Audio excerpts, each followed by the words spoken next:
পলক আমাকে জোর করে রেপ করতে ধরছিল, রাফি বাধা দেওয়াতে ওকে মারতেছে। শারমিনের এই মিথ্যা কথা শুনে আমি স্তব্ধ হয়ে গেলাম।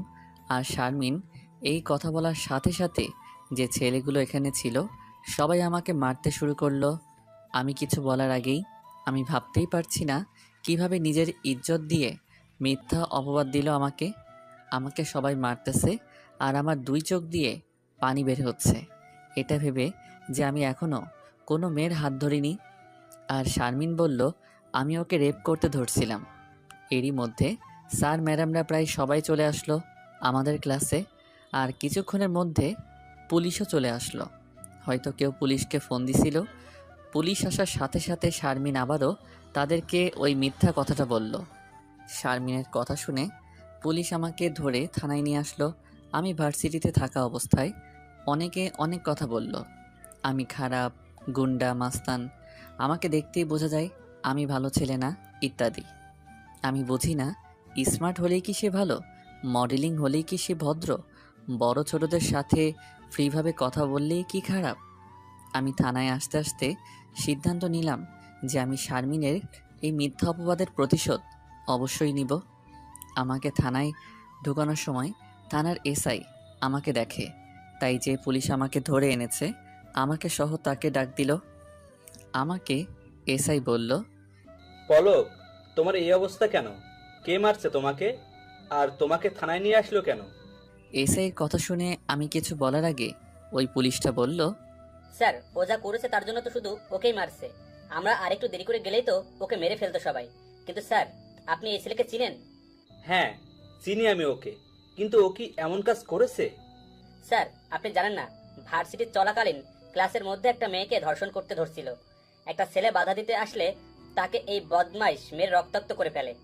তুমি কি জানো এ রেপ করতে ধরেছিল? পুলিশটি বলল, হ্যাঁ স্যার, আমি দেখেছি। মেয়েটি নিজেই বলেছে, আর মেয়েটির জামাও ছিঁড়া ছিল। কোনো মেয়ে তো নিজেকে নিয়ে মিথ্যা বলতে পারে না।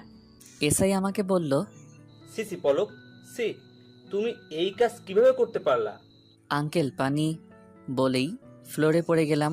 এসআইকে আঙ্কেল বলার কারণ হলো তিনি আমার বাবার সবচেয়ে কাছের বন্ধু। এক কথায় এসআই আর আমার বাবা বেস্ট ফ্রেন্ড। আর এসআই আমাকে ভালোভাবে জানে আমি কেমন। আমাকে সবাই মিলে মারার কারণে আমি রক্তাক্ত হই আর শরীরে কোনো শক্তি ছিল না, তাই অজ্ঞান হয়ে ফ্লোরে পড়ে যাই। আমি চোখ খুলে দেখি আমি মেডিকেলে, আমি বেডে শুয়ে আছি।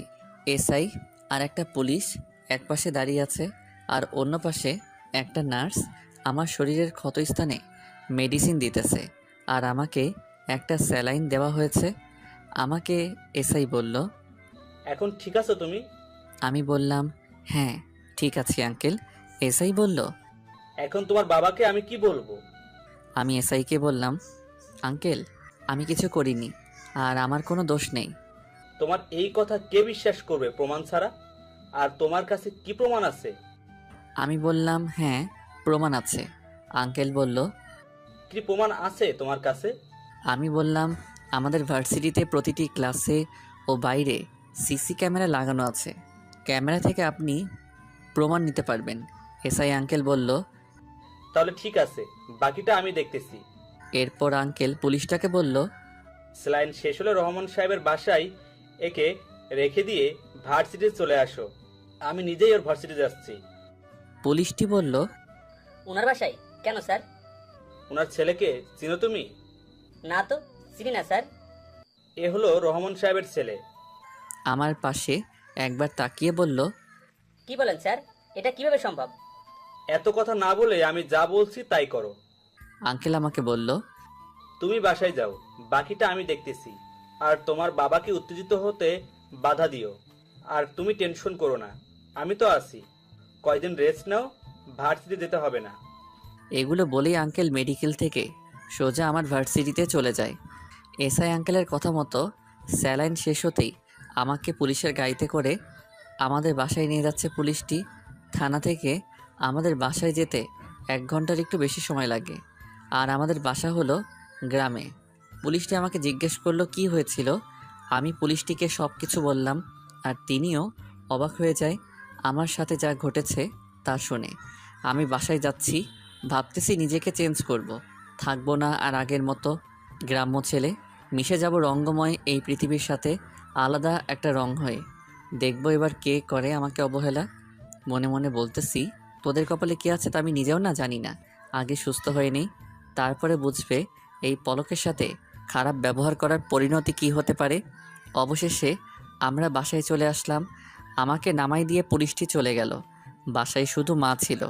আমাকে দেখে মা কান্না করার অবস্থা। বাবা আজ সকালে আমেরিকা চলে গেছে।